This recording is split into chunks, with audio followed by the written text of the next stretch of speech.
Hello guys, তোমরা কেমন আছো? দেখতে পাচ্ছ আমার হাতে রয়েছে একটি সুন্দর একটি দূরবীন। সো গাইস, আমাদের চ্যানেল যা নতুন দর্শক আছো চ্যানেলটাকে সাবস্ক্রাইব করে দাও, পাশে থাকা নোটিফিকেশনটা অল সিলেক্ট করে দাও। চলো এটাকে এই পাশে রেখে দেওয়া যাক। এর পরবর্তীতে আমি দেখাচ্ছি একটি সুন্দর একটি ডাইনোসর, দেখো রেড কালারের। চলো এটাকে অন করা যাক। ওয়াও, দেখো বন্ধুরা, অসাধারণ কিছু ডাইনোসরটা দেখতে পাচ্ছ।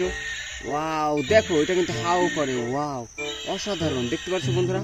দেখো এটার পাগুলো কিভাবে লড়ছে। ওয়াও, অসাধারণ লাইটিং সিস্টেম একটি ডাইনোসর বন্ধুরা, অসাধারণ কিন্তু।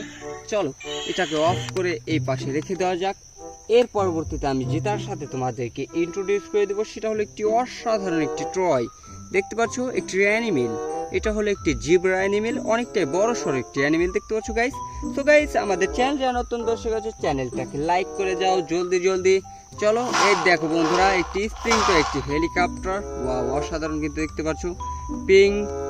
পিঙ্ক ব্লক কালার মিক্স রয়েছে, ব্ল্যাক কালারও অসাধারণ কিন্তু এই হেলিকপ্টারটাও দেখতে পাচ্ছ, অসাধারণ। চলো এটাকে ওই পাশে রেখে দেওয়া যাক।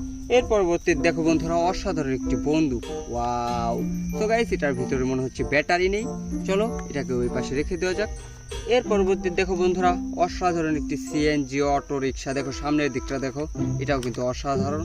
ওয়াও, তো গাইস চ্যানেলে যা নতুন দর্শক আছে চ্যানেলটাকে সাবস্ক্রাইব করে দাও। দেখো উপরের দিকে এটা একটি রোজের সিল রয়েছে, অসাধারণ কিন্তু। চলো এটাকে রেখে দেওয়া যায়। এর পরবর্তী দেখো বন্ধুরা, আরেকটি অ্যানিমেল, সেটা হলো একটি অসাধারণ একটি অ্যানিমেল দেখতে পাচ্ছ। ওয়াও, দেখো একটি সুন্দর একটি কচ্ছপ। ওয়াও, তো গাইস এটাকেও রেখে দেওয়া যাক। এর পরবর্তী দেখো বন্ধুরা, অসাধারণ একটি ড্রাম ট্রাক। দেখো সামনের দিকটা দেখো, পিছনে এই যে পিছের দিকটা দেখো, অসাধারণ কিন্তু। এটা দিয়ে তোমরা মালামাল টানতে পারবে। এর পরবর্তী দেখো বন্ধুরা, একটি মেট্রো রেল একটি ট্রেন। এটা কিন্তু পিছনের পার্টসটা পুরো একটি বাসের পার্টস, আর সামনেরটা একটি থমাস ট্রেনের পার্টস দেখতে পাচ্ছ, অসাধারণ। তো গাইস আজকের ভিডিও পর্যন্ত। ভিডিওটা ভালো লাগে চ্যানেলটাকে সাবস্ক্রাইব করে দাও, পাশে নোটিফিকেশনটা অল সিলেক্ট করে দাও।